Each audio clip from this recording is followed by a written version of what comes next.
दोस्तों आज की जो कलाकार की मैं बात कर रहा हूँ उस कलाकारी से जापान में बहुत सारे पति अपनी पत्नियों के चहेते बन गए। इसी कलाकारी के कारण हंगरी में बहुत सारे पतियों के तलाक होते होते रहे थे। इसी कलाकारी के कारण ऑस्ट्रेलिया में बहुत सारे पत्नियों ने पति को अपने काबू में कर लिया। जी हाँ दोस्तों, आज मेरा एपिसोड 97 है। मैंने एक सीरीज शुरू करी है 100 एपिसोड की, ताकि आप उसे देख सकें और अपनी ज़िंदगी में एक बेहतर किरदार बन सके।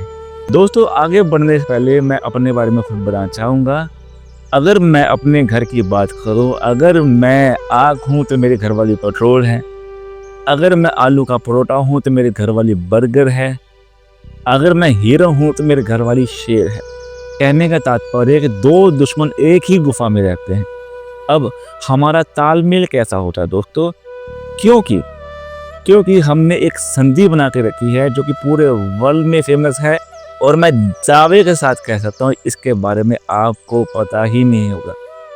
अगर आपको पता होगा तो आपको समझ में नहीं आया होगा। तो शुरू करते हैं। यहाँ दोस्तों संधि का नाम है सॉरी मैटर। जब कभी भी मेरे और मेरी घरवाली के बीच में घमासान युद्ध होता है, हम लोग एक संधि के ऊपर में काम करते हैं, जिससे हमारे बीच के ज्वालामुखी, हमारे बीच में आग के भंडार है, वो बिल्कुल खत्म हो जाते हैं। हम लोग क्या करते हैं, जिस दिन हमारी लड़ाई होती है, घमासान युद्ध होता है, शाम को बैठ के हम लोग एक दूसरे से माफ़ी मांग लेते हैं। चाहे मेरी गलती है या नहीं, चाहे उसकी गलती है या नहीं, हम दोनों एक दूसरे से माफ़ी मांग लेते हैं और अगले दिन भूल कर भी उस बात का जिक्र नहीं करते हैं दोस्तों। क्योंकि हम लोग जितना किसी बात को उखाड़ेंगे उतना ही वो बात लंबी से लंबी चर्चा का एक हिस्सा बन जाएगी। जी हाँ दोस्तों, मैं मानता हूँ कि ये प्रैक्टिस के घर वाले के लिए बहुत ही दुखदाई है। जी हाँ, मानता हूँ कि ये प्रैक्टिस किसी घर वाले के लिए बहुत ही पीड़ादायक है। पर मुझे आप ये बताइए कि आप कोई तोप हो या किसी देश के राष्ट्रपति हो या साउथ अफ्रीका के किंग हो कि आपको ये करने में तकलीफ होती है? देखिए, अगर आप ये प्रैक्टिस डालेंगे तो आपके ही घर बचेंगे, आपके ही घरों के तलाक होने से बचेंगे, जो रिश्ते हैं वो जहर में तब्दील होने से बचेंगे।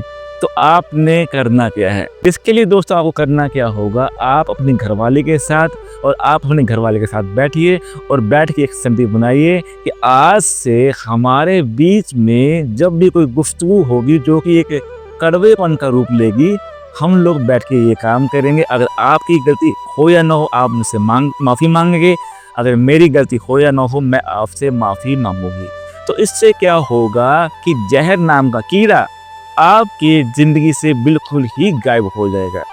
अगर आपको इस बात में विश्वास नहीं है तो आप अपने ईगो को छत पर टांग कर इस प्रैक्टिस को करने की कोशिश कीजिए।